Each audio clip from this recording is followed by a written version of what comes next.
Shabbat Shalom, binecuvântarea lui Avram, Isaac și Iacov, cel binecuvântat, să vină peste Israel, să vină peste toți aceia care iubesc Tora, care iubesc legile, poruncile și rânduielile din Tora. Fiți binecuvântați. Din nou, Shabbat Shalom. O să încep cu un sunet de șofar spre slava lui Yahweh.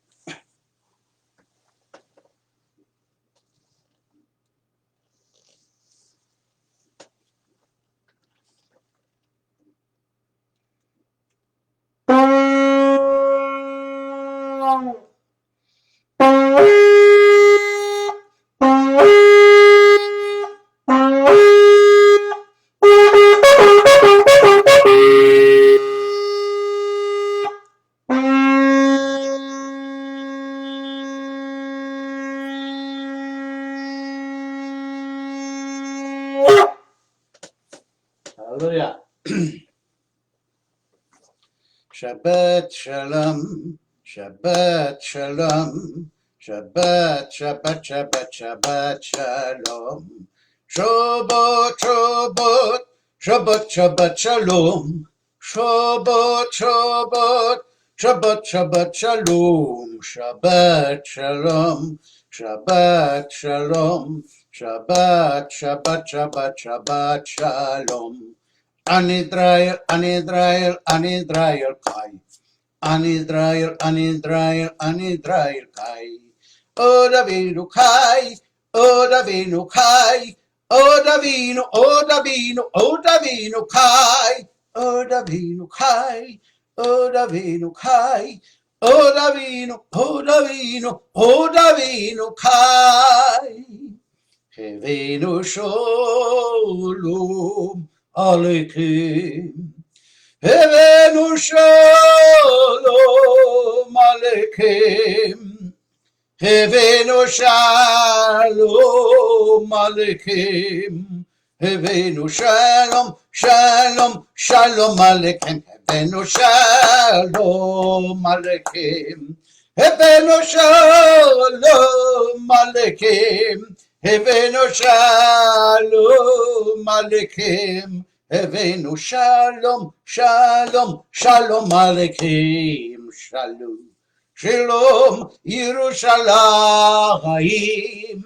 Shalom, Shalom Yerushalayim. Shalom, Shalom Yerushalayim. Shalom, Shalom, Shalom, Shalom Yerushalayim. Shabbat Shalom, Shabbat Shalom, Shabbat, Shabbat, Shabbat, Shabbat Shalom. Aleluia.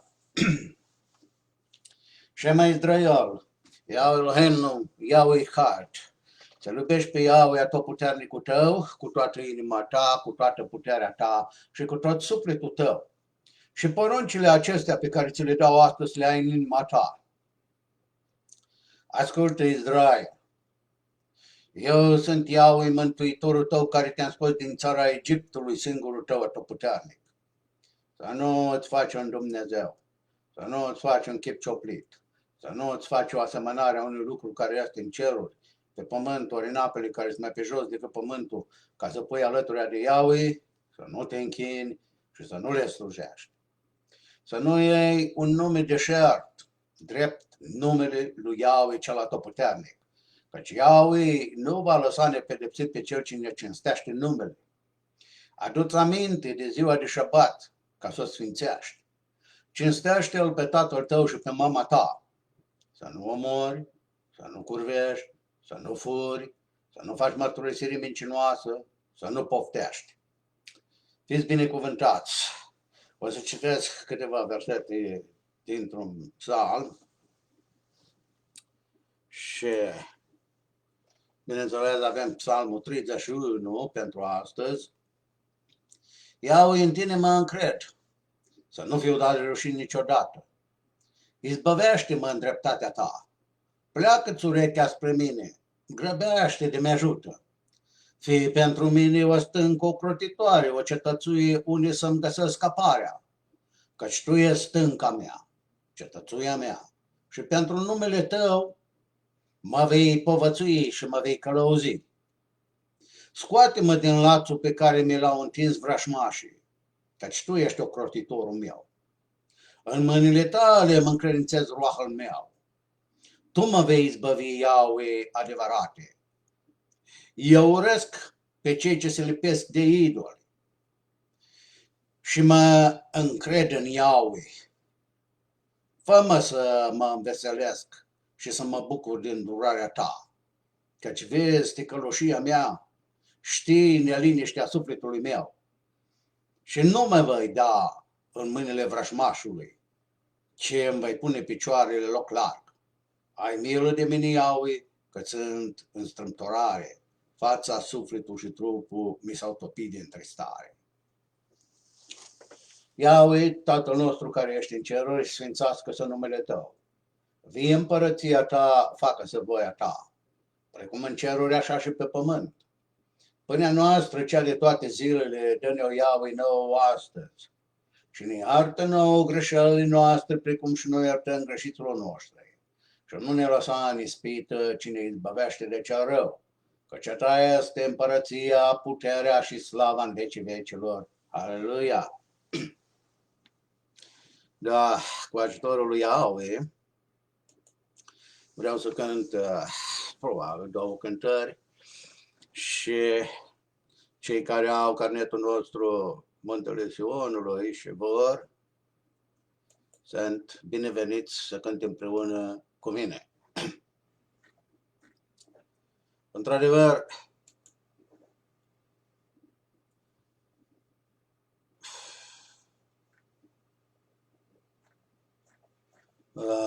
sunt mai multe lucruri care sunt de dezbătut, dar, după cum am spus, întâi vreau să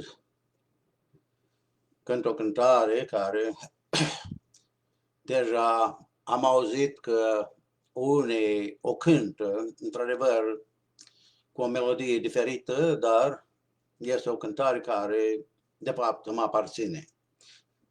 Numărul 185. Cetatea care e așezată sus pe munte, nu poți să treci de ea fără să o vezi. Lumina care luminează în întuneric arată calea ce trebuie să o urmezi.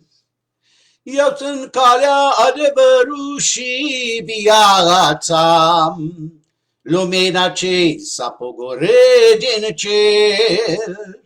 Yeshua HaMashiach, spânătul nume, stânca și tăria lui Israel. Sarea pământului sunt ucenicii, Yeshua i-a trimis, le-a dat putere să-i facă cunoscut numele mare. E singurul nume ce mântuire are. Eu sunt calea, adevărul și viața, lumina ce s-a pogorât din cer. Yeshua HaMashiach, spânătul nume, stânca și tăria lui Israel. Yeshua HaMashiach, e o binecuvântare, primește azi învățătura lui, Tora cea vie, ce-a venit din ceruri, prin ea trăiești dreptarul omului. Eu sunt calea, adevărul și viața, lumina ce s-a pogorât din cer. Yeshua HaMashiach, spânătul nume, stânca și tăria lui Israel. Și dacă zici, arată-ne pe Tatăl, lucrul acesta ne este de ajuns. Acel ce m-a văzut și m-a primit pe mine, vede pe Tatăl care este în mine. Eu sunt calea, adevărul și viața, lumina ce s-a pogorât din cer, Yahshua HaMashiach, spânătul lumii, stânca și tăria lui Israel. Prin Yahshua avem făgăduința de a trăi cu el în veci de veci. Primește iad mesajul Tora Sfântă și vei trăi prin anii care treci. Eu sunt calea, adevărul și viața, lumina ce s-a pogorât din cer, Yahshua HaMashiach, spânătul nume, stânca și tăria lui Israel. Aleluia!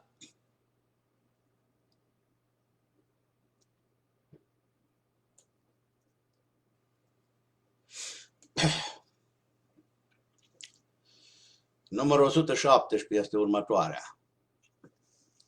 O mare oștire se vede pe munți, se întind ca zorile și sunt foarte mulți. Ei intră în cetate, se suie pe punți, în șir de bătaie și sunt foarte crunți. Strigați în gura mare, strigați în Sion, să sune trâmbița, Iahve de ajutor. Strigați în gura mare, strigați în Sion, să sune trâmbița, Iahve de ajutor.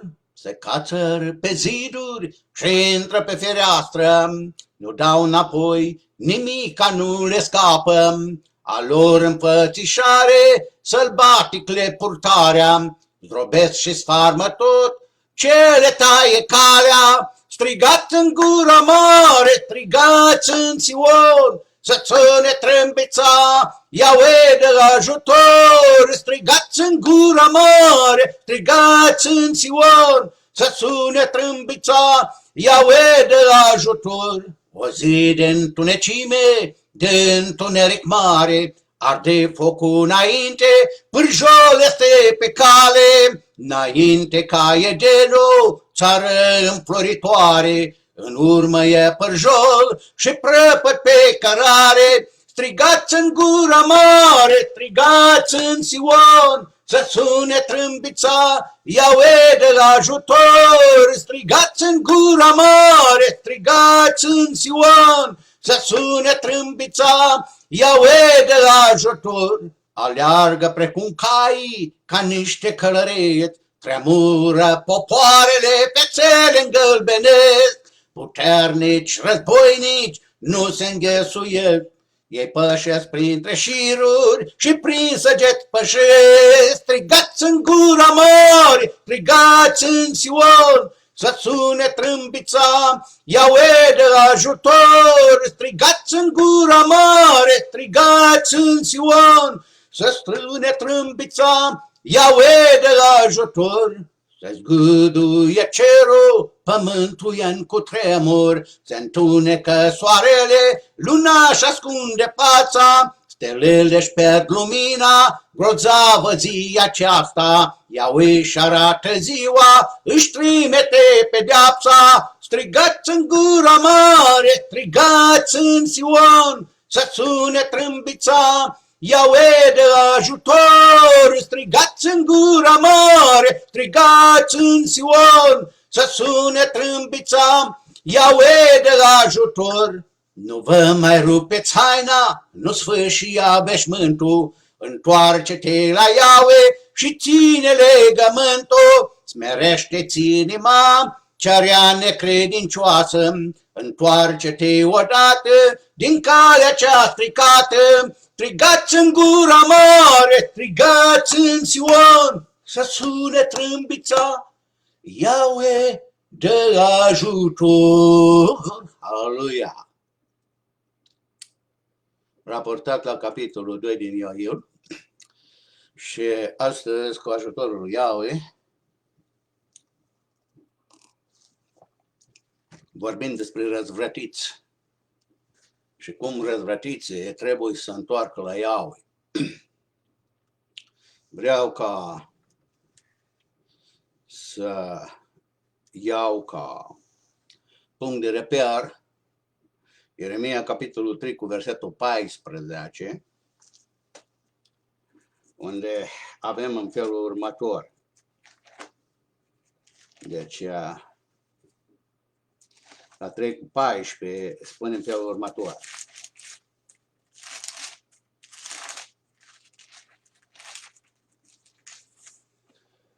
Așa. Întorceți-vă, copii răzvrătiți, zice Iahve, căci eu sunt Adonai al vostru. Eu vă voi lua pe unul dintr-o cetate, pe doi dintr-o familie și voi aduce înapoi în Sion. Deci, ca să fie adus în Sion, la muntele cel sfânt al lui Eloah, trebuie să te întorci. A te întoarce înseamnă în ivrit teșuvah, adică o întoarcere la 180 de grade, înapoi, de la a călca Tora la a o împlini. De aceea el spune, întorceți-vă, copii răzvrătiți, sau fiilor răzvrătiți, mai bine zis. Pentru că lucrul acesta are în vedere aducerea înapoi a lui Israel. Bune, la locul făgăduinței. Dacă ne uităm în cartea Evreilor, la capitolul 3 cu versetul 15, câteva versete vreau să citesc, spune că te vreme să zice astăzi, dacă auziți glasul lui, nu vă împetriți inimile ca în ziua răzvrătirii. Deci astăzi tu trebuie să te întorci de la călcatura la păzitura.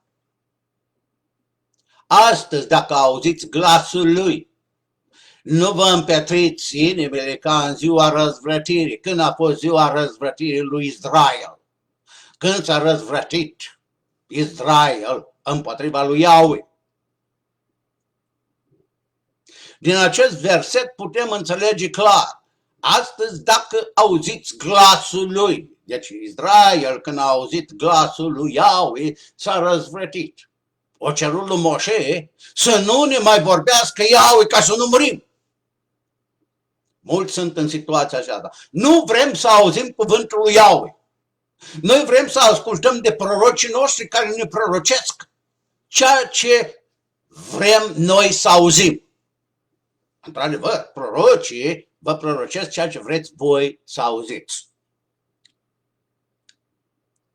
În cartea Psalmilor, la Psalmul 14, cu versetul 4, unde vreau să merg acum,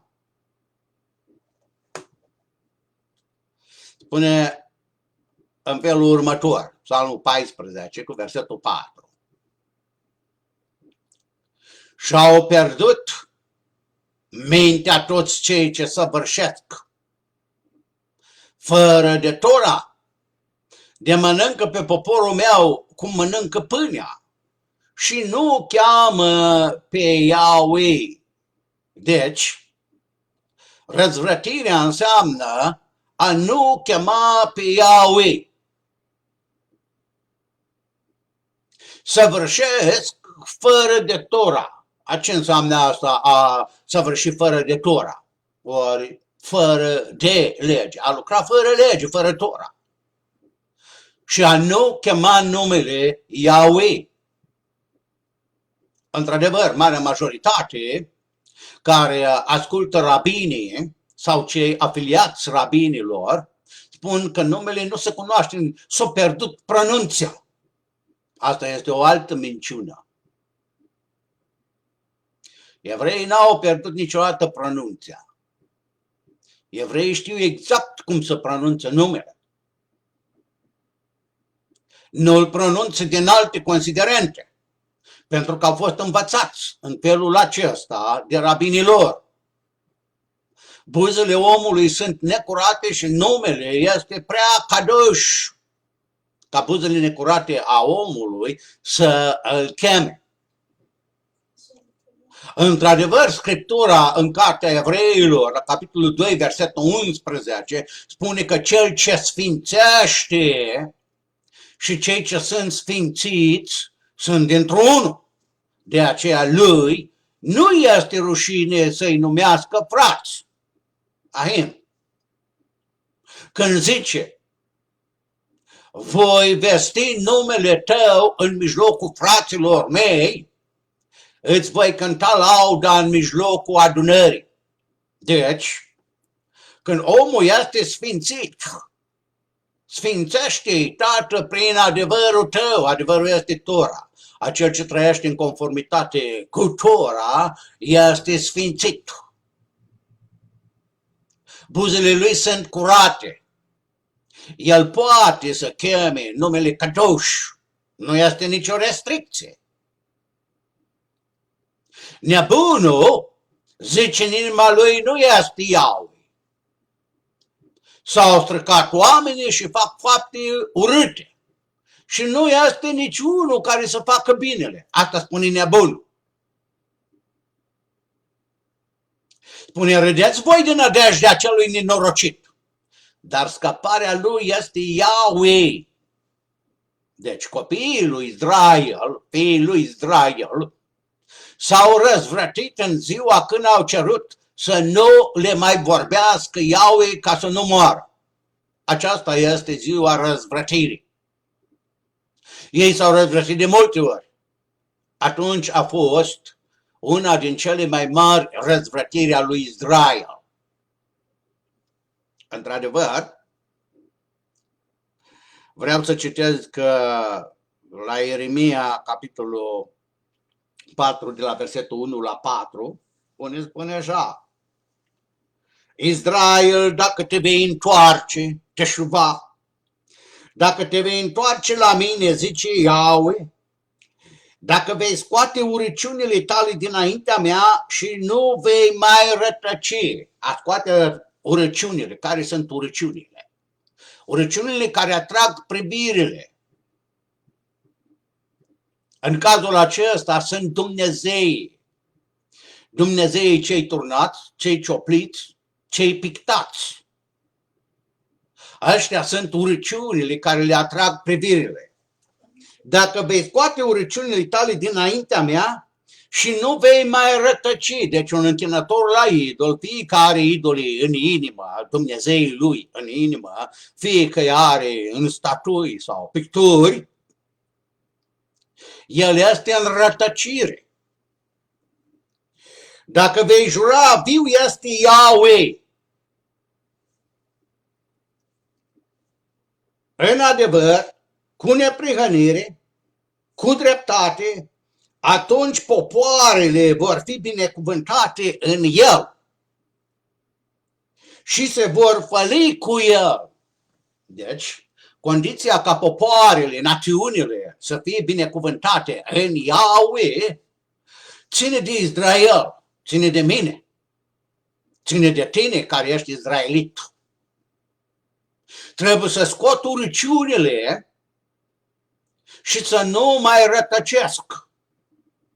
Când un orb călăuzește pe un alt orb, amândoi cad în groapă, nu? Deci să înțelegem un lucru. Căci așa vorbește Yahweh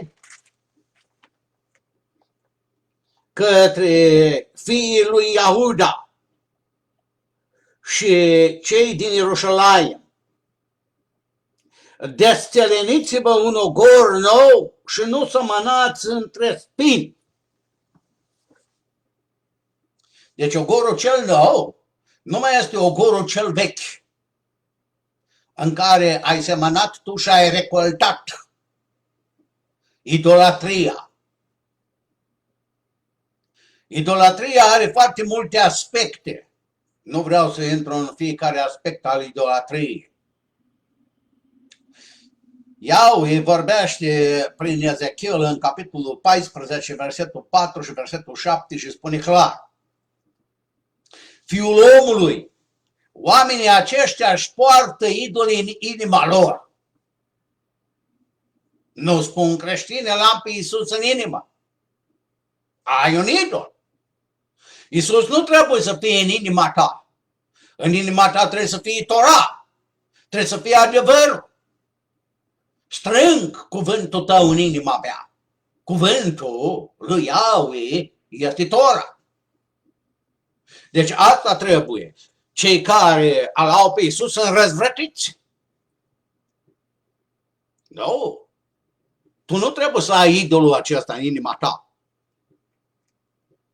Acum, dacă noi ne uităm la un lucru foarte cunoscut, pilda care o dat Iesua despre fiul cel risipitor.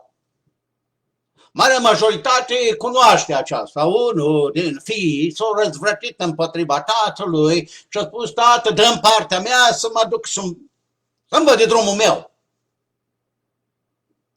Tatăl i-a dat.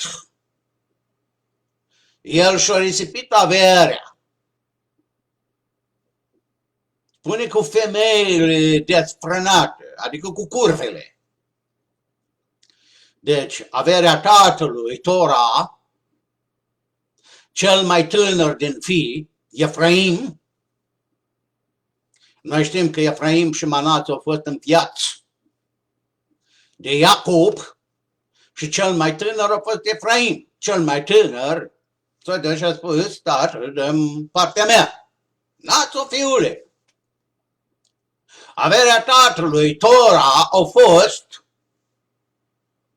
risipită și el a trăit cu curvele. Nu? Când a venit foametea și a văzut că nu mai are nici prieten, nu mai este nimic în pungă, s-a lipit de unul din locuitorii țării, de o biserică. Și a devenit paznic la porci. Biserica n-avea oi, avea porci. Nu? Ținem cont că nu era în Israel, era plecat într-o țară străină, într-o țară depărtată. Și locuitorii țării celei depărtate erau crescători de porci, nu de oi. Israel creștea oi. Acei din țara depărtată creșteau porci. Și el s-a angajat păstor la porci. A fost un lider într-o biserică.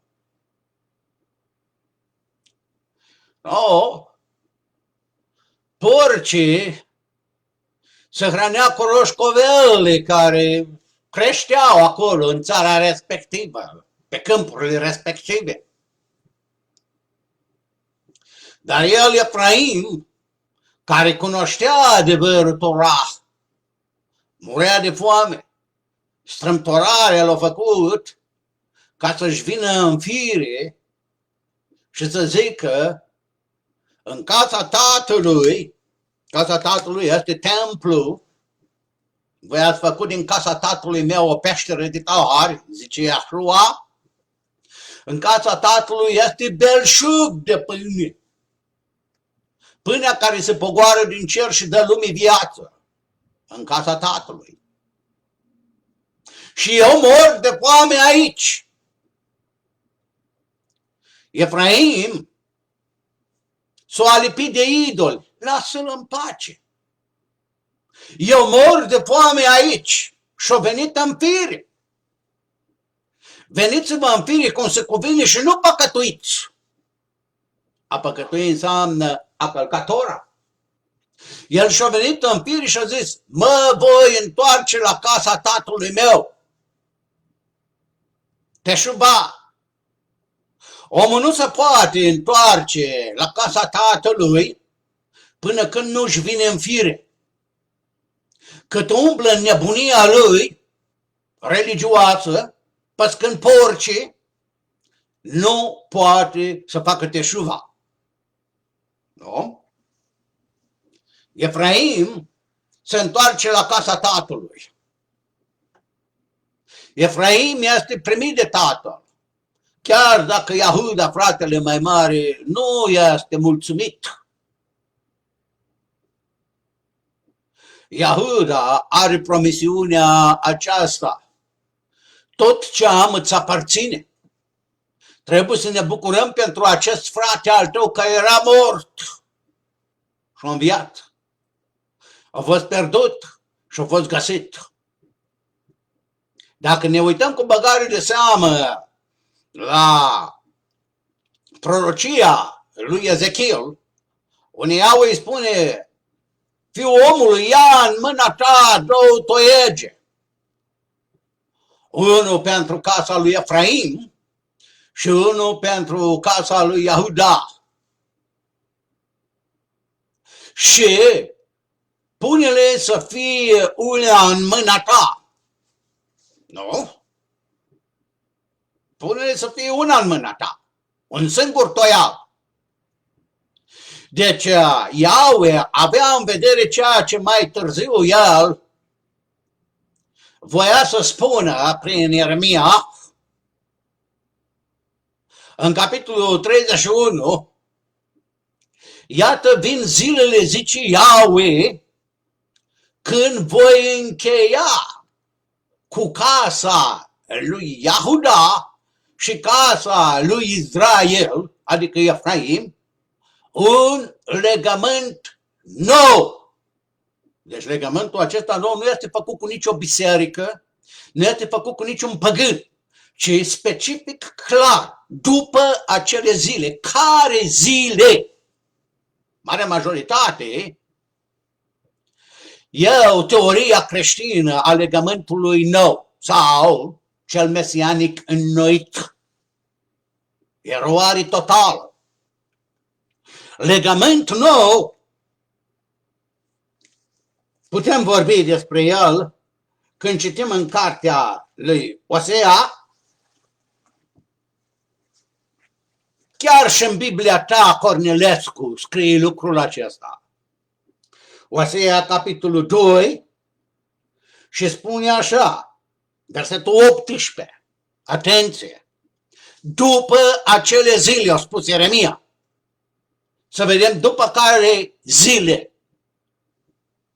Spune așa în versetul 18 de la Osea, capitolul 2, în ziua aceea voi încheia pentru ei un legământ. Ei sunt casa lui Efraim și casa lui Israel. Voi încheia pentru ei un legământ cu fiarele câmpului, cu păsările cerului și cu turitoarele pământului. Voi sfărma din Hareț arcul, sabia și orice unealtă de război și voi face să locuiască în liniște. Firește să ne uităm acum. Israel ca națiune. Trăiește Israel în liniște? Nu. Este sfărmat uneltele de război? Nu. Este încheiat un legământ cu fiarele câmpului, cu păsările cerului și cu târătoarele pământului? Nu. După acele zile, zice Iahve, voi scrie, spune clar, voi scrie legile mele în inima lor și le voi întipări în mintea lor. Și niciunul nu va mai zice cunoaște pe Iahve. Căci toți mă vor cunoaște de la cel mai mic la cel mai mare, pentru că le voi ierta păcatele. No. Dacă pentru tine sunt lucrurile astea deja realitate, crede-o înainte. Eu nu cred. Încă nu s-a încheiat niciun legământ cu târătoarele, cu animalele și cu păsările cerului. Israelul încă nu este unit. Casa lui Efraim, cele 10 sămânții încă sunt împrăștiate, chiar dacă se întorc unii din ei. Și casa lui Iahuda, statul iudeu propriu-zis, care este numit Israel, încă îl urăște pe fratele mai mic Efraim. Încă aceste două toiegi nu sunt una. Când aceste două toiegi vor fi una, atunci, la înnoirea tuturor lucrurilor, este vorba de un legământ nou. Spune, nu cum am făcut cu părinții voștri în ziua când ne-am apucat de mână și am scos din țara Egiptului. Care legământ a fost făcut atunci? Creștinismul sare la muntele Sinai, nu este adevărat. No, acum mergem din nou la Ieremia. Ieremia, capitolul 7. O, să vedem ce spune aici Ieremia. Ea spune așa.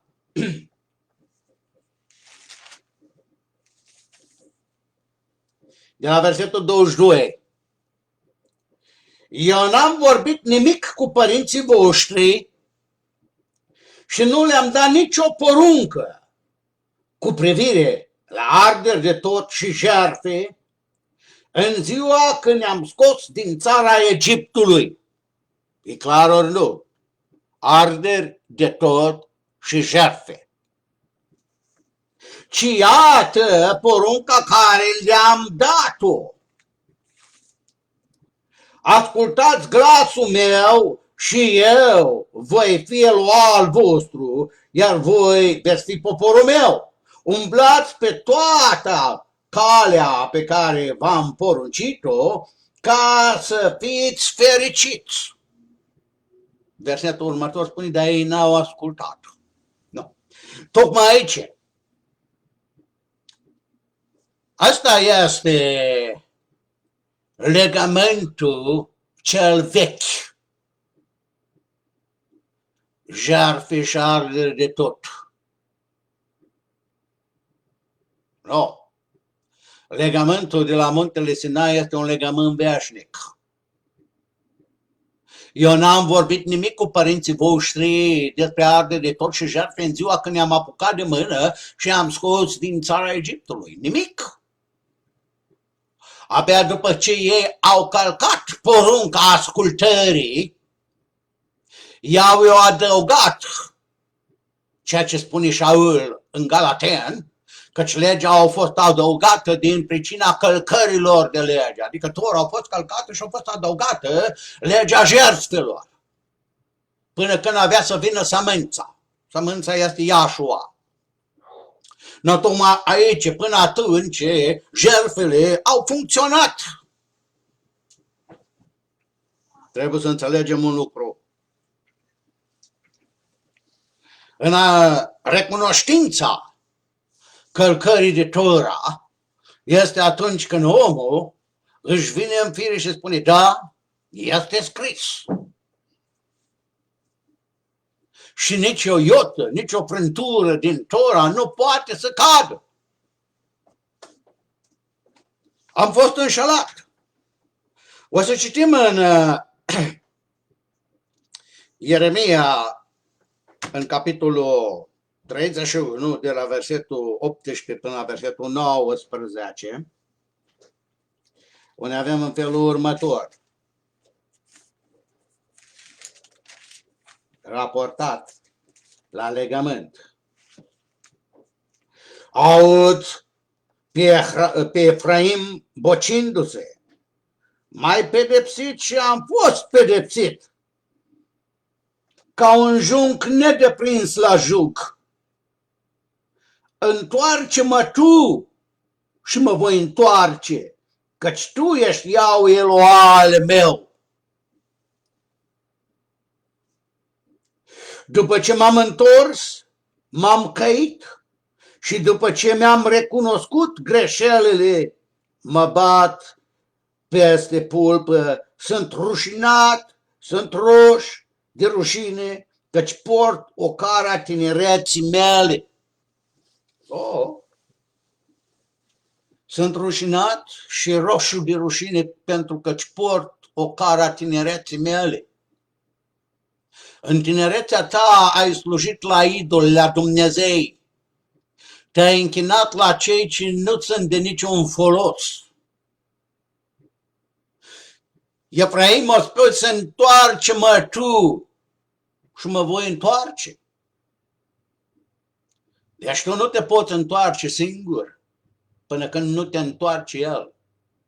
Pentru că trebuie să-ți vii în fire. Nu este vorba de firea aceasta pământească. Este vorba de o altă construcție. Construcția cea spirituală, cerească. Când îți vii în fire, nu mai păcătuiești. Veniți-vă în fire cum se cuvine și nu mai păcătuiți. Spune Șaul că sunt între voi unii care nu îl cunosc pe Iahve. Îl cunoști? Da, frații noștri îl cunosc pe Iahve. Cheamă numele lui Iahve. Se închină și aduc cinste numelui lui Iahve. Dar vai, mare majoritate sunt împotriva numelui Iahve. Nu numai că nu îl cheamă, nici nu îl recunosc. Nu? Israel este lipit de idoli. Efraim s-a lipit de idoli. Lasă-l în pace. Deci alipirea aceasta de idoli este din pricină căci au uitat de stânca din care au fost tăiați. Au uitat. Pentru că rabinismul i-a făcut pe fiecare în parte un zeu. No? Și în felul acesta, ei și-au făcut propria dogmă a mântuirii, în care centrul mântuirii este rabinul. Tu nu poți fi mântuit dacă nu ai un rabin. Rabinul este acela care te călăuzește la mântuire. Deci nu ai rabin, nu poți fi mântuit. Să fie clar. Asta e conceptul rabinist. Nu al Scripturii. Pentru că Scriptura spune că oricine va chema numele va fi mântuit. Tocmai aici e problema. Rabinismul a exclus numele. Ei numesc Hashem. Hashem înseamnă numele. Care nume? Numele. Poate să fie orice nume. Sau mai, ca să spunem, mai ajustat este Adonai. Adonai în ivrit înseamnă stăpânul meu. Deci stăpânul tău poate să fie oricine. Nu sunt împotrivă a pronunța Adonai, dar este în conjuncție cu numele. Poți spune Adonai Yahshua, atunci știi, stăpânul meu Yahshua. Dar când tu spui doar Adonai, poți să te referi și la Satan. Într-adevăr, în iudaismul rabinical, Satan este așa un șmecheraș, știi, care pune omul la încercare. Este necesar, trebuie să-l ai pe Satan, nu trebuie să-ți fie frică de Satan, trebuie să chiar ai nevoie de Satan. Deci ăsta e conceptul rabinist despre Satan. De aceea ei nu au nicio reținere a se închina lui Bahomet. Nu. Rabinismul iudaist este satanism. Chiar dacă nu-ți place să auzi lucrul ăsta, asta este. Trebuie să avem în vedere un lucru foarte important.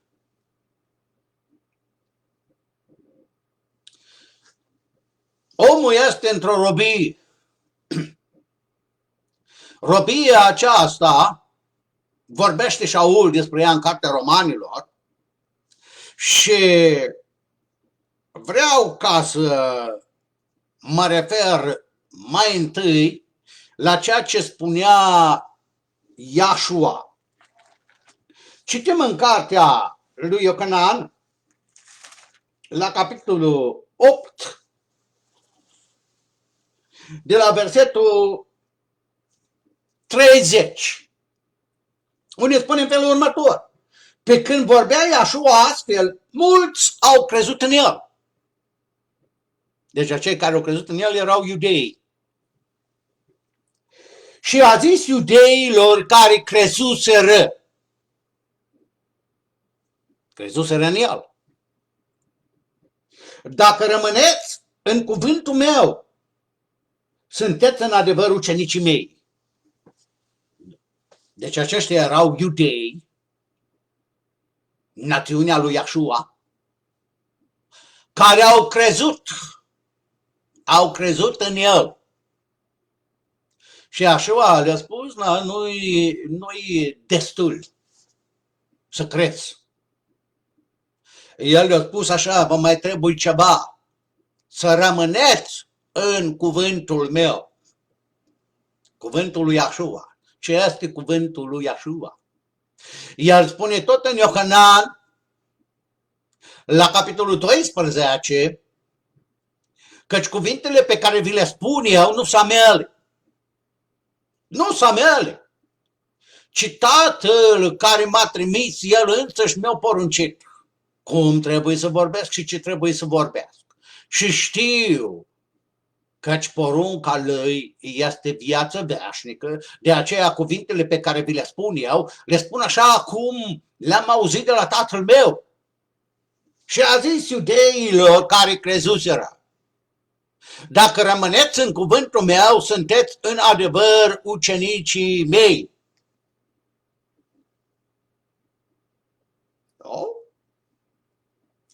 Veți cunoaște adevărul, adevărul este Tora, și adevărul, adică Tora, vă va face slobozi.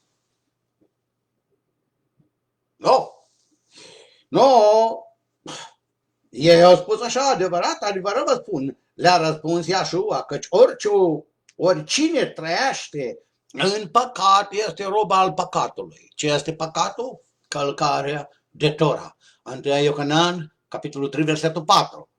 Oricine calcă Tora săvârșește păcat, căci păcatul este călcarea de Tora. Deci, ceea ce spunea Iașua, adevărat vă spun, le-a răspuns Iașua, că oricine trăiește în păcat, una este să păcătuiești, alta este să trăiești în păcat. Omul poate cădea în păcat din pricina nevegherii, din pricina neglijenței, din pricina înșelăciunii. Căci pe pământ nu este nimeni care să facă binele fără să păcătuiască. Nu. Adică când se referă la lucrul acesta, spune care să nu calce Tora într-un punct oarecare. Când omul bagă de seamă că o călcat Tora, atunci el face teșuva, se întoarce. Se întoarce de la o călca la o păzi. No, asta este diferența. Veniți-vă în fire cum se cuvine și nu mai păcătuiți. Și robul nu rămâne pururea în casă. Casa tatălui este templu. Robul nu rămâne pururea în casă. Fiul însă rămâne pururea. Deci dacă Fiul vă face slobozi, veți fi cu adevărat slobozi. Noi n-am fost robi nimănui. Deja ei erau robi. la romani, căci erau sub stăpânirea romană, că aveau ca să spunem, un statut privilegiat față de romani, evreii, asta este altceva. Că evreii se purtau cu ei mai bine decât cu alte națiuni, asta este parte din binecuvântarea lui Yahweh. Dar ei n-au recunoscut nici măcar că sunt robi. Noi îl avem ca tată pe Abraham, noi îl avem ca tată pe Eloah. Nu.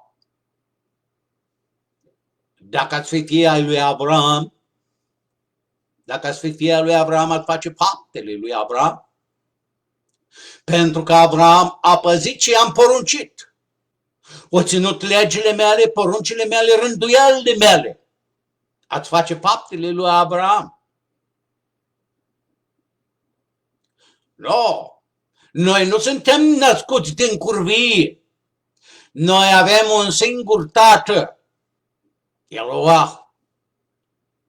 Dacă Eloah ar fi tatăl vostru, m-ați iubi.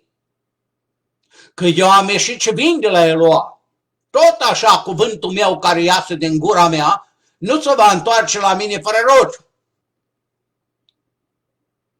Isaia 55, versetul 11. No. Dar voi aveți ca tată pe diavolul. Erau iudeii aceștia care au crezut în Iesua, a conceput cu Satan? Nu.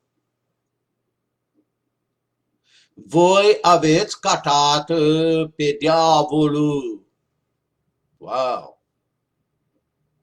Erau iudei care au crezut în Iesua. Nu orice fel de iudei. Și aveau ca tată pe diavolul, pentru că faceți voia tatălui vostru. Nu. Cine este tatăl tău? Tu când te rogi, spui tatăl nostru care ești în cer, nu? Așa spui. În ceruri este și tata minciunii. Că el este capetenia sau prințul puterii văzduhurilor, a Duhului care lucrează acum în fiinea ascultării. Efeseni 2:2. Deci el este mincinos și tata minciunii. Duhul care lucrează acum în fiinea ascultărilor. Căci noi nu avem de luptat împotriva cărnii și a sângelor, spune Șaul, ci împotriva domniilor, căpeteniilor și principalităților întunericului acestui veac, împotriva Duhului răutății care este în locurile cerești. Deci Tatăl nostru care ești în ceruri poate să fie Duhul răutății, Satan.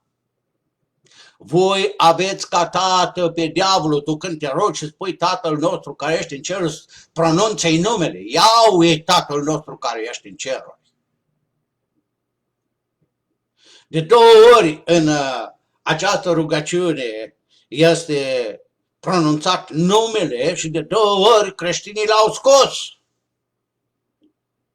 Au lăsat un titlu fără nume.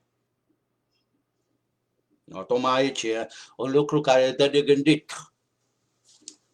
Din ce pricină? Că Duhul Purcelii, pe care o papă creștinii, le ține mintea întunecată, ca să nu poată vedea lumina. Și nu vor să vină la lumină ca să nu li se vădească faptele pentru că sunt făcute la întuneric. Oh. Când omul își vine în fire și se întoarce la casa tatălui, o să citim acum la a doua carte a lui Timotei, capitolul 2, versetul 26. Pune așa, Timotei 2, a doua carte, versetul 26. Și venindu-și în fire să se desprindă din cursa diavolului de care au fost prinși ca să-i facă voia. Voia lui Iahve și voia diavolului. În sulul cărții este scris despre mine, sulul cărții este Tora, vin să fac voia ta, Eloa, și Tora ta este în adâncul inimii mele. Psalm 40, versetul 7 și 8. Voia diavolului este orice lucru fără Tora. Și venindu-și în fire să se desprindă. Efraim, fiul cel tânăr, și-a venit în fire și s-a desprins. Mă voi întoarce la casa tatălui meu. Întoarce-te și tu la casa tatălui. Oh. Acolo este Tora, care este dreptarul deplin al adevărului. No? Spune în felul următor, versetul 12.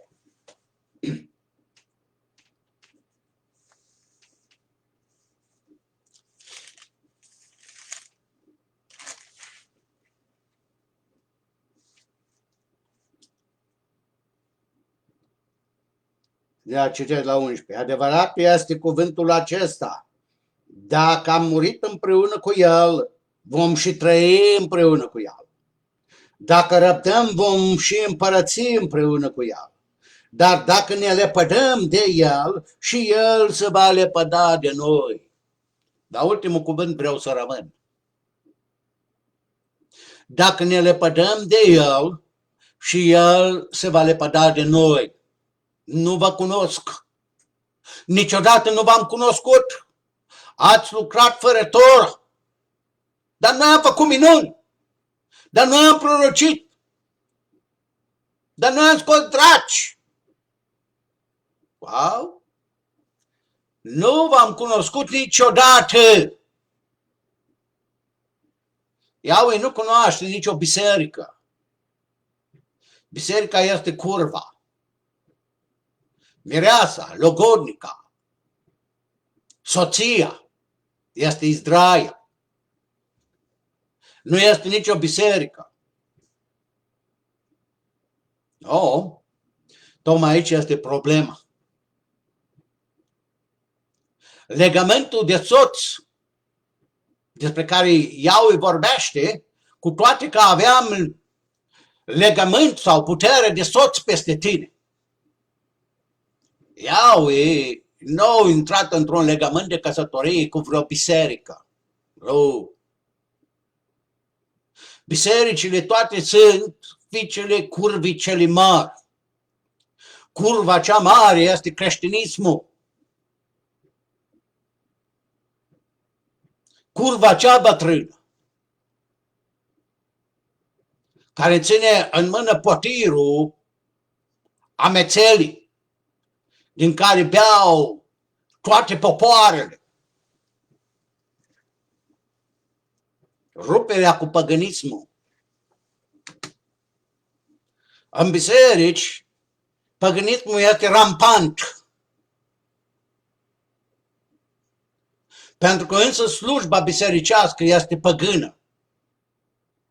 Nu are nimic comun cu Tora lui Iahve, care este adevărata slujbă care trebuie făcută. Biserica se razămă pe 4 piloni, zic ei. Și pentru asta cotează Cartea Masei, adică Fapte, capitolul 15.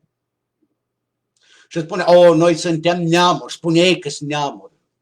Neamuri nu sunt străini, ca să nu spun păgâni. Neamurii sunt tot izraeliți, izraeliți care sunt risipiți printre păgâni. Ei sunt neamul lui Israel. acei care sunt înrudiți cu Israel, nu păgânii. Este fals translatat cuvântul neamuri, acolo unde, de fapt, în Biblia creștină este scris neamuri, ar fi trebuit să fie păgânii. Oh, știu că nu le place lucrul ăsta. Într-adevăr, ruperea cu păgânătatea, cu păgânismul arătat în Tit, în capitolul 2, versetul 11-12, nu se face decât atunci când omul trăiește în har, în harul lui Iahve, nu a bisericii. Harul lui Iahve este Tora. Har înseamnă îndurare sau favoare, dacă vrei. Vom avea parte de favoarea lui, spune în cartea Davarim, la capitolul 6, versetul 25, dacă vom păzi cu scumpătate toate poruncile lui, cum ni le-a dat el. Asta este har. Ești favorizat pentru că tu ai păzit poruncile lui Iahve. Pentru că ai păzit cuvântul meu, te voi păzi și eu de ceasul încercării care va veni peste locuitorii lumii, ca să încerci pe acest locuitor ai pământului. Oh. Nu păzești ora, nu ești protejat. Psalmul 91, vreau să citesc acolo câteva cuvinte care sunt importante și care nu le bagi în seamă. Unde spune felul următor.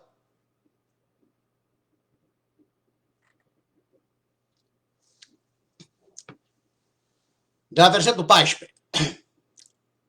Fiindcă mă iubește, zice Iahve, de aceea îl voi izbăvi, îl voi ocroti, căci cunoaște numele meu. No. Fiindcă mă iubește, dragostea de Iahve stă în păzirea poruncilor lui, spune Iocana, întâia carte, capitolul 5, versetul 3 până la 5. Și poruncile lui nu sunt grele. Fiindcă mă iubește, zice Iahve, de aceea îl voi izbăvi, îl voi ocroti, căci cunoaște numele meu. Tu îl cunoști, dacă îl cunoști, îl și chem. Dacă nu îl chem, spune așa, când mă va chema, îi voi răspunde. Deci tu dacă îl cunoști numele, tu trebuie să-l și chem. Când mă va chema, îi voi răspunde. Voi fi cu el în strâmtorare. Oh, tu ești în strâmtorare, îl strici pe Domnul, pe Baal și nu te aude. Baale, auzi-ne! Strigați tare! Că este Dumnezeu! Este într-o călătorie, poate doarme și se va scula. Strigați tare! Când mă va chema, îi voi răspunde. Asta zice Iahve, pentru că cunoaște numele meu. Îl cunoaște pentru că mă iubește, pentru că păzește poruncile mele. No, tocmai aici e problema, spune că îl voi sătura cu viață lungă și voi arăta mântuirea mea. Mântuirea mea, vorbește Iahve. Și mântuirea lui Iahve. Trebuie să înțelegi. Eu sunt Iahve și afară de mine nu este alt mântuitor. Nu-s doi mântuitori, nu-s trei mântuitori. Este unul. Unul singur care mântuiește. Și acesta este Iahve Shua, care se pronunță Yahshua. Iahve mântuitorul. Singurul care poate mântui. Când mă va chema, îi voi răspunde, voi fi cu el în strâmtorare, îl voi izbăvi, îl izbăvește din strâmtorare și îl voi proslăvi. O condiție foarte mare pentru acel ce îl iubește și cheamă numele lui. Da? Asta este necesar pentru tine, este necesar pentru mine și pentru oricine. No. Problema se pune în felul următor. O să citim în cartea lui Maica, capitolul 4, cu versetul 5. Aici avem în felul următor.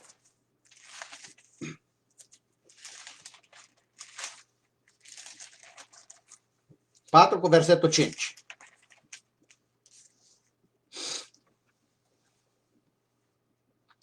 Pe când toate națiunile umblă fiecare în numele Dumnezeului său, toți Dumnezeii popoarelor sunt niște idoli, pe când toate popoarele umblă fiecare în numele Dumnezeului său, noi vom umbla în numele lui Iahve al nostru totdeauna și în veci de veci. Națiunea, să spunem română, umblă în numele Dumnezeului sau Dumnezeilor națiunii române. Dumnezeu Tatăl, Dumnezeu Fiul, Dumnezeu Duhul. Și o droaie de sfinți după ei. Oh. Odată ce tu umble în numele unui Dumnezeu, umble în numele unui idol, indiferent cum îl cheamă pe Dumnezeu respectiv. Fie că îl cheamă God, Lord, Jesus Christ, fie că îl cheamă Bog, Gospod, Iisus Hristos, Dios, Deus, whatever. Toate națiunile umblă în numele Dumnezeilor lor. Noi, Israel, umblăm în numele lui Iahve al nostru. Aici e diferența între păgâni, națiuni și Israel. Păgânii se închină la idol, Israel lui Iahve se închină lui Iahve. Nu, tocmai diferența aceasta o poți vedea în capitolul 2 cu versetul 10 din Maica. Spune în felul următor, versetul 10. Sculați-vă și plecați, căci aici nu este odihnă pentru voi, căci din pricina spurcăciunii vor fi dureri puternice. Sculați-vă și plecați, aici nu-i odihnă pentru voi. Biserica nu-ți oferă odihna. Iesua a spus în felul următor: luați jugul meu,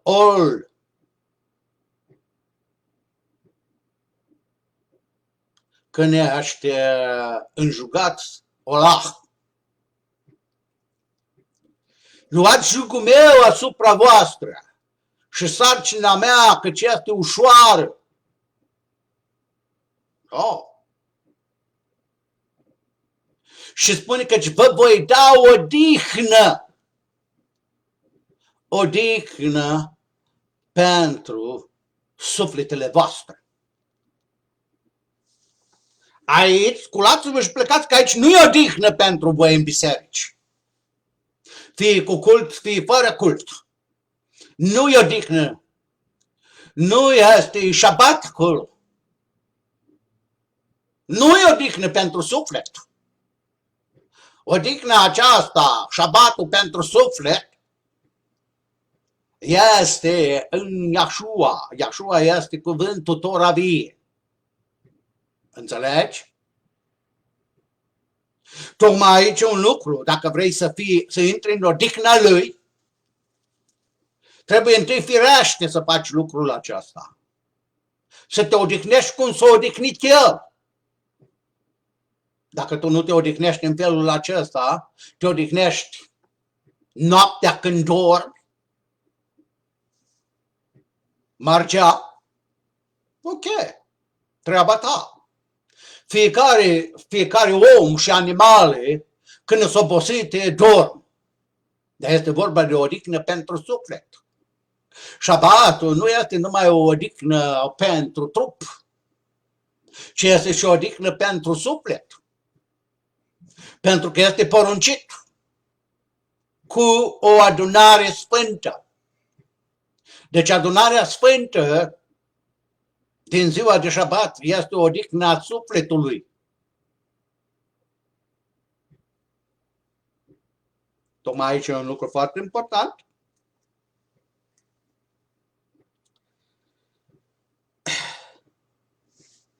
Poți nu lepăda un câștig religios pe care îl ai tu în biserică? Într-adevăr, în bisericile creștine, de rit tradițional, este o, ca să spunem, legătură între membru și biserică prin așa zisa cotizație sau dar de bunăvoie. Poți tu să lepezi lucrul acesta. Nu înseamnă că a face bine sau a face milostenie este interzis. Pentru că este scris, faceți bine tuturor oamenilor, dar mai cu seamă fraților în credință. De exemplu, tu vii la mine să-mi ceri. Și sunt mulți care mi-au cerut prietenia și după ce au fost acceptat, mi-au cerut să le dau $100. Eu nu dau bani, nu că zgârcit. Întâi caut folosul fratelui meu, a evreului. Dacă nu găsesc niciun evreu sărac pe care să-l pot ajuta, atunci mă îndrept și spre păgân. Dar evreul, fratele meu, are prioritate întâi. Pune mai ales fraților în credință. No. Acum, dacă tu ești fratele meu în credință, trebuie să ții Tora, să fii circumciziat, să chem numele Iahweh, să fii botezat în numele Iahshua, atunci ești fratele meu. Ții legile, poruncile, rânduielile din Tora. Ești fratele meu, atunci, într-adevăr, eu pot să mă îndrept inima către tine și să mă întind mâna. Dar dacă nu, îmi întind mâna întâi spre cel care are lucrurile acestea. Într-adevăr, eu pot să-ți scap viața ta. Când te văd că ești căzut în groapă și ai piciorul rupt, te scot din groapă și chem salvarea. Și am plecat. Tocmai aici lucru care este important, ai în vedere întâi fratele tău. Fratele tău evreu. Pe săraci îți vei avea totdeauna cu voi. Deci nu-mi cere tu mie să-ți trimit bani. Nu-mi cere sub niciun motiv, că nu-ți dau.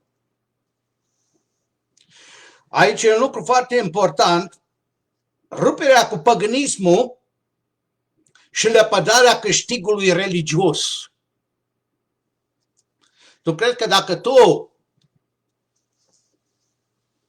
asculți like-ul meu și tu îmi dai mie like, îmi faci o favoare? Mie nu-mi faci nicio favoare. Am eu vreun câștig de pe urma asta? Nu am.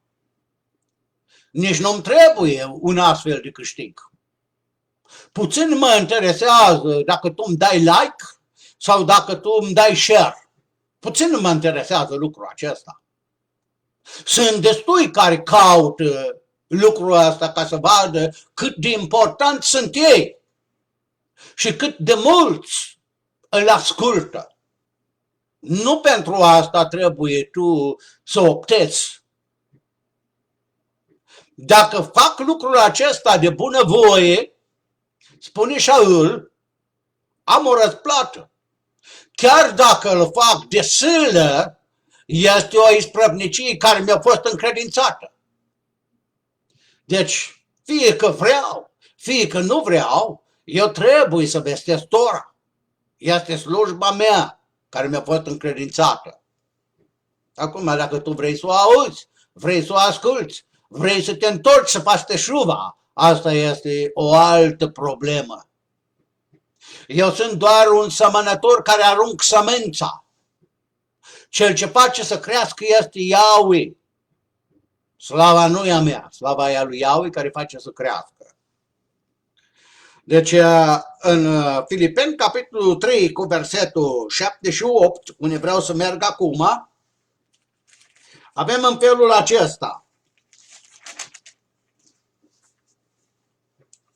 Dar lucrurile care pentru mine erau câștiguri, le-am socotit ca o baligă din pricina lui Hamashia.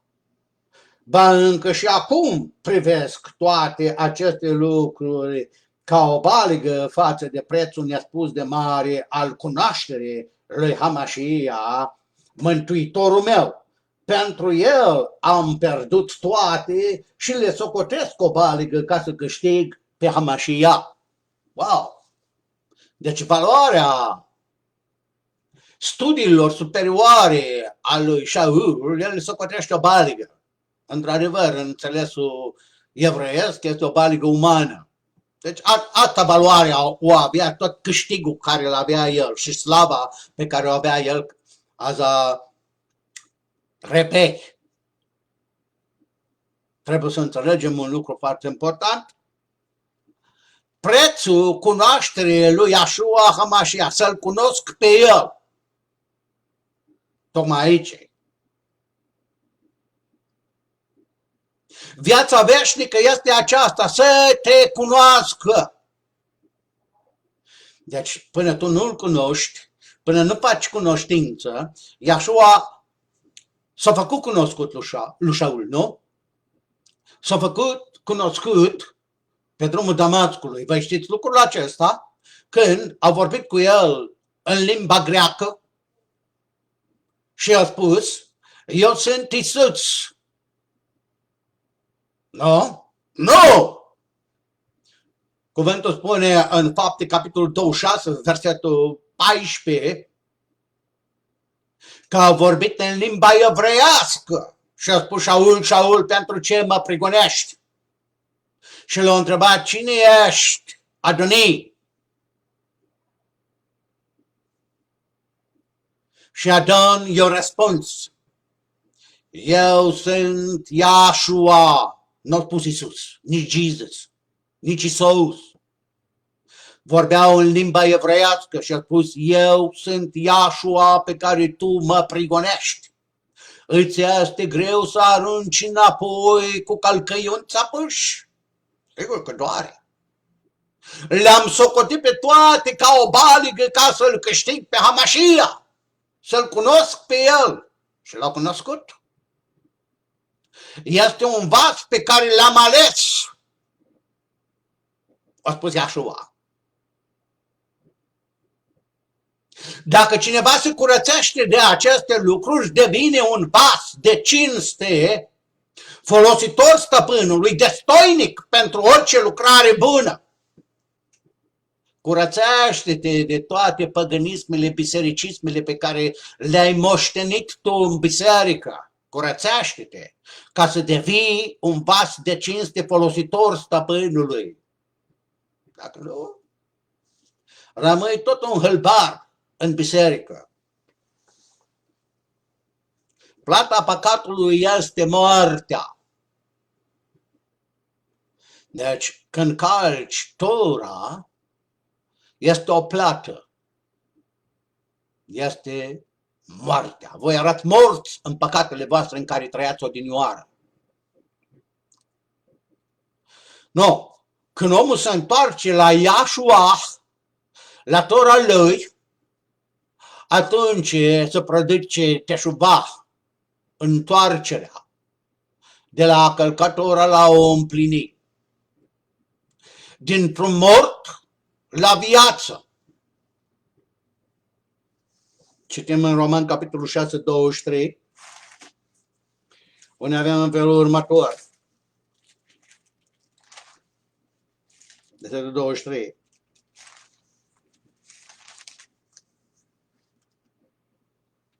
Fiindcă plata păcatului este moartea. Dar darul fără plată al lui Yahweh este viața veșnică. Și viața veșnică este aceasta, să te cunoască. Este viața veșnică în Yeshua HaMashiach, Mântuitorul nostru. Versetul 6 spune, știm bine că omul nostru cel vechi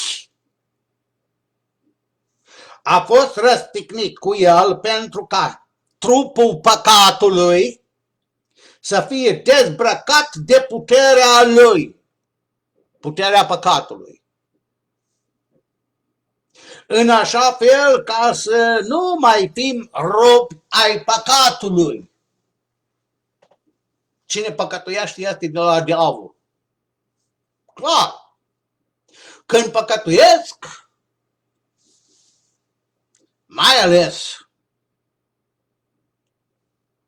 voit, premeditat, sunt de la diavolul.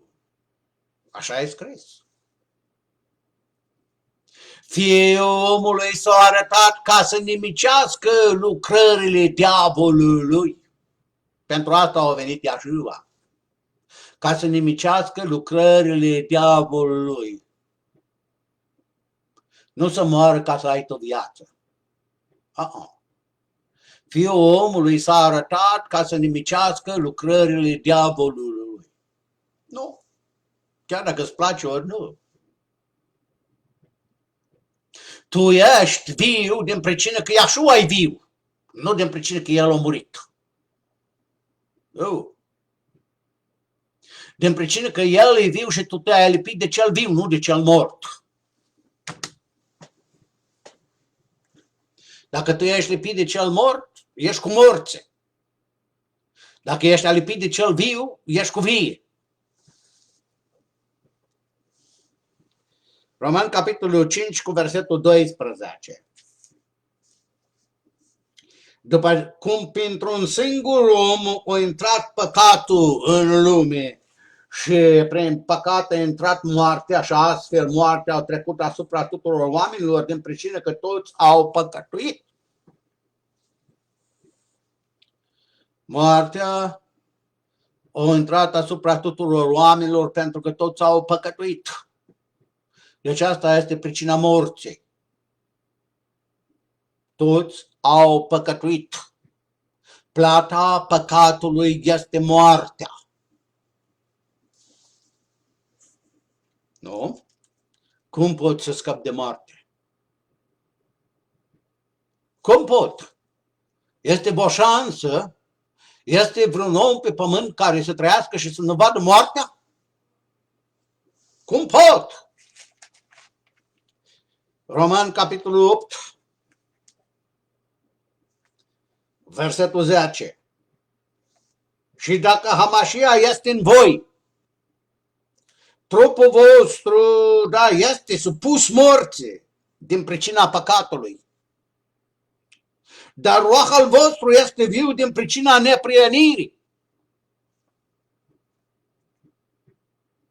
Și dacă ruaha celui ce a înviat pe Yeshua dintre cei morți locuiește în voi, cel ce a înviat pe Hamashiach din morți va învia și trupurile voastre muritoare din pricina lui ruach al său care locuiește în voi. Deci nu e greu de înțeles. Ruach este Duhul de viață pe care l-am primit de la Yahweh și m-a făcut viu. Trupul moare din pricina păcatului, dar ruach este viu. Din pricina neprienirii. Neprihănirea este caracterul lui Yahweh. Eu am caracterul lui. Trăiesc cum a trăit el. Aici este problema. Citim în întâia carte a lui Timotei, capitolul 2, cu versetul 7. Spune în felul următor.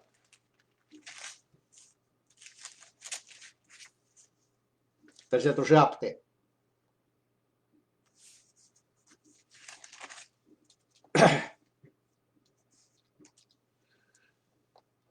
Și propovăduitorul și șaleah al lui am fost pus eu, spun adevărul în Hamașia numit, ca să învăț păgânii credința și adevărul. Shaul spune, am fost pus șaleah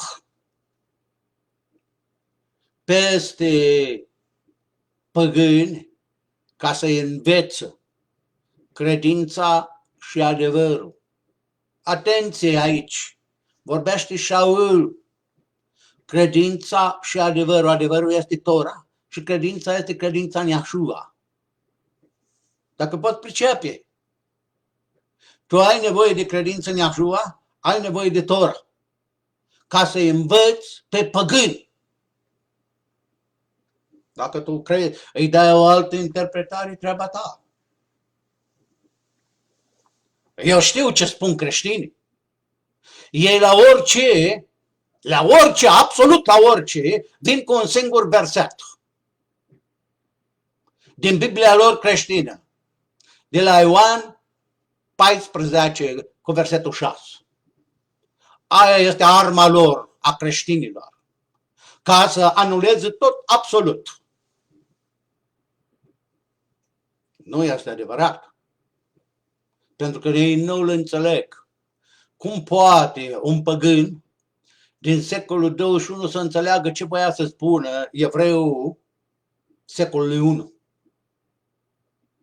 Greu. Chiar pentru evrei este greu să înțeleagă. Pune așa, ca să întoarcă de la întuneric la lumină și de sub puterea Satanei la Meșiach. Citim în Cartea Colosenilor, capitolul 1, versetul 13. Aici avem în felul acesta. Versetul 13. El ne-a izbăvit de sub puterea întunericului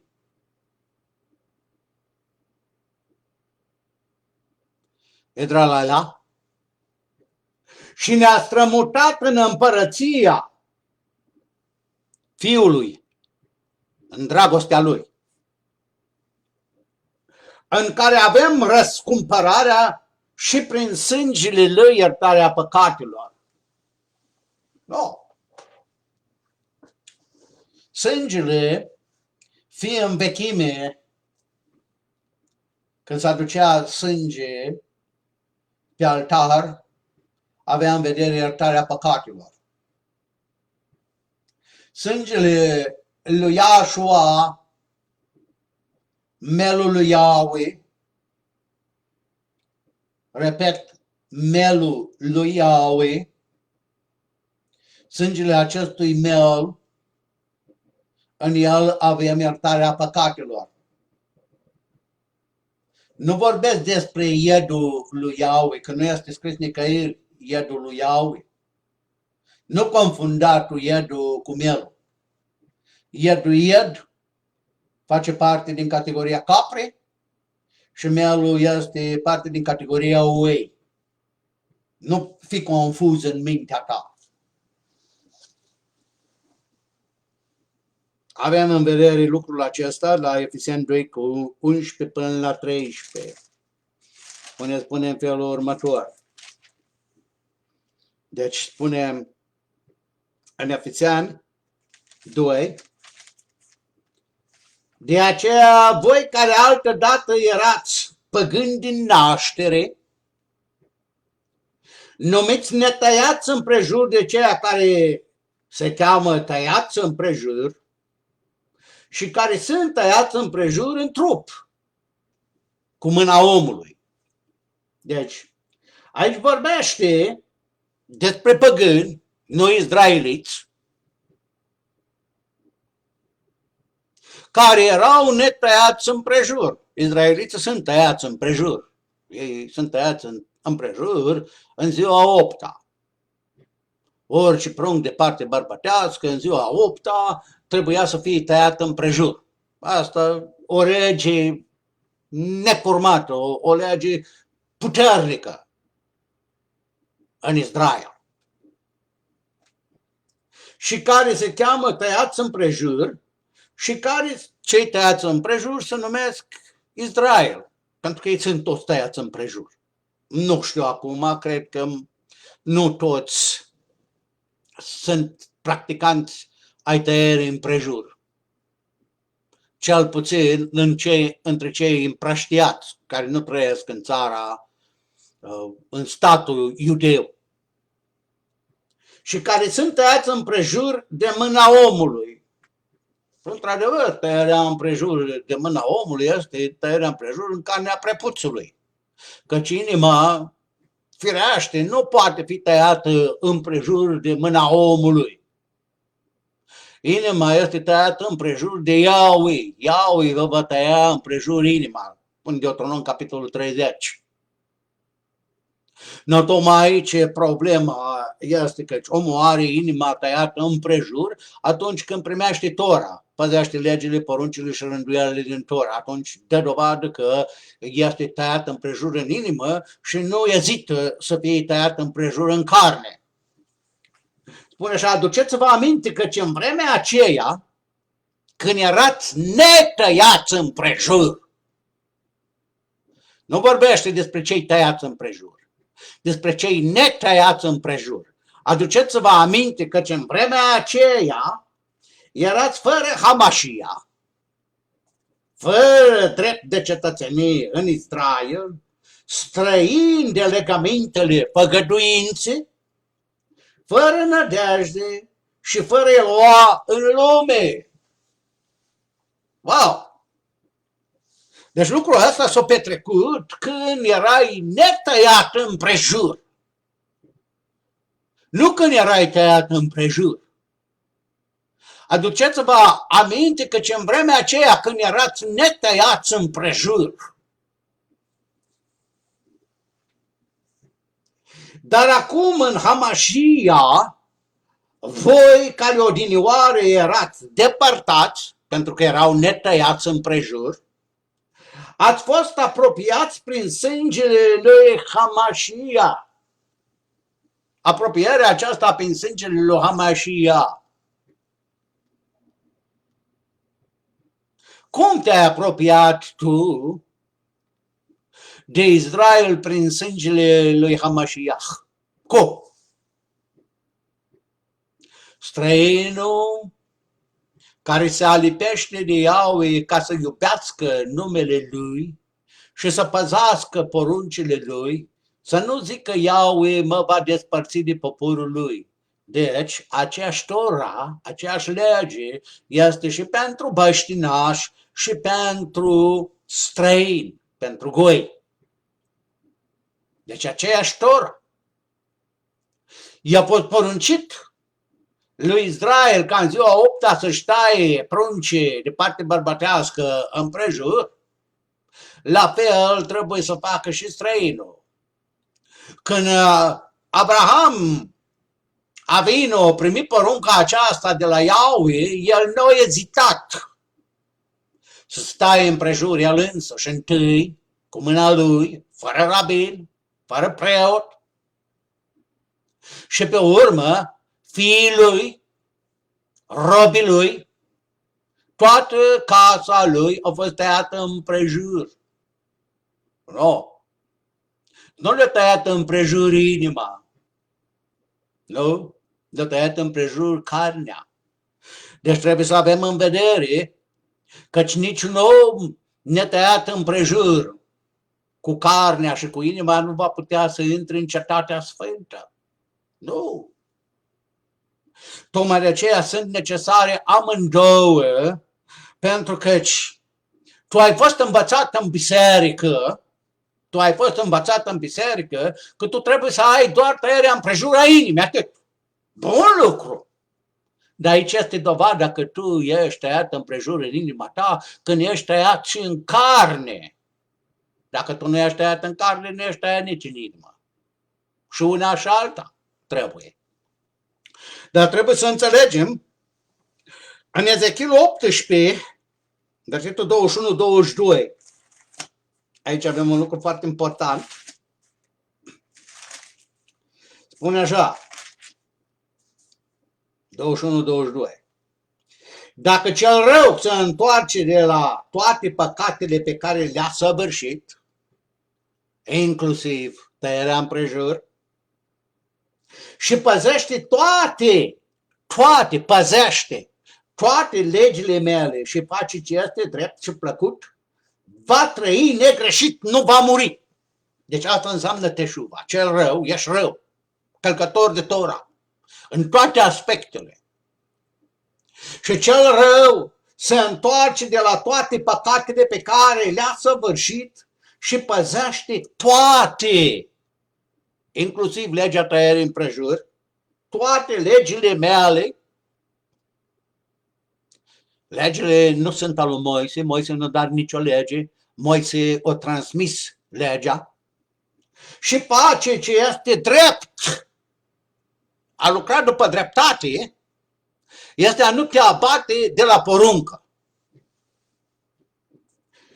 Și plăcut va trăi, negreșit, nu va muri. Toate călcările de Tora pe care le-a săvârșit, îi se vor uita. El va trăi din pricina neprihănirii în care a trăit. Cred că nu mai este cazul ca să chibițez pe seama asta. E clar.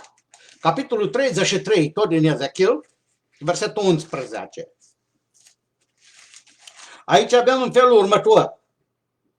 Spune-le pe viața mea, zice Iahweh, împăratul. Eu nu doresc moartea păcătosului. Păcătosul este călcătorul de Tora. Ci să se întoarcă de la calea lui, de la a călca Tora, și să trăiască. Deci tu, în calea ta a călcării de Tora, fără Tora, ești mort. Să te întorci de acolo și să trăiască. Întorceți-vă de la calea voastră cea rea. Calea cea rea este fără Tora. Pentru ce să muriți voi, casa lui Israel? Pentru ce? Vrei să mori? Fie că ești izraelit, fie că ești alipit de Israel. Pentru ce să mori? Întoarce-te la calea cea rea. Întâia cartea lui Timotei 2:4. Aici avem în felul următor.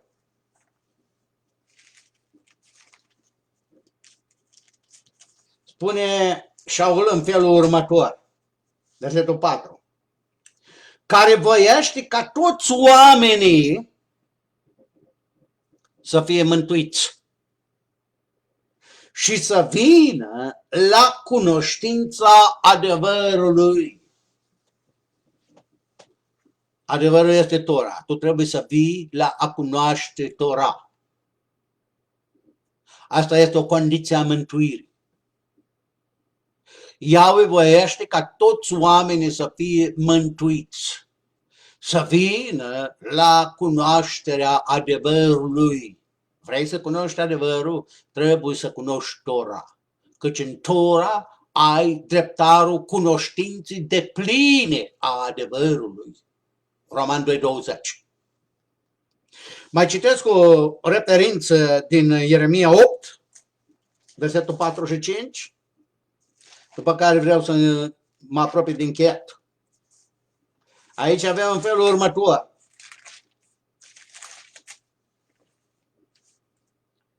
Spune-le, așa vorbește Iahweh.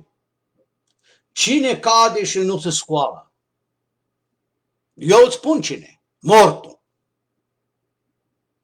Dacă ai căzut și căzătura ți-a provocat moartea, nu te mai poți scula.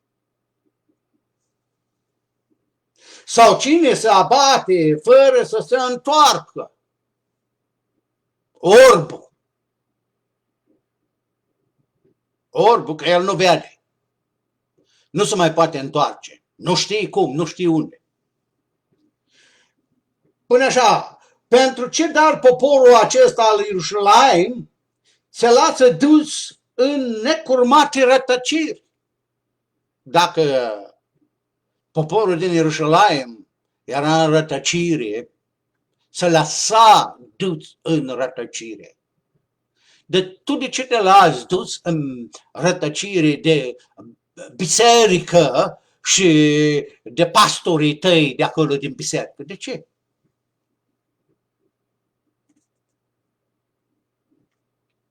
Se lasă dus în necurmate rătăciri, stăruiesc în șălătorie și nu vor să se întoarcă la Yahweh.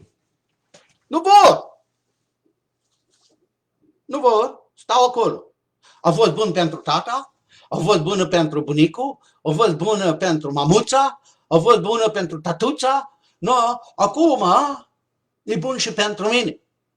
Well, problema este în felul următor. Trezește-te tu care dormi. Scoală-te din morți și Hamașia te va lumina. Fiți binecuvântați, Shabbat Shalom.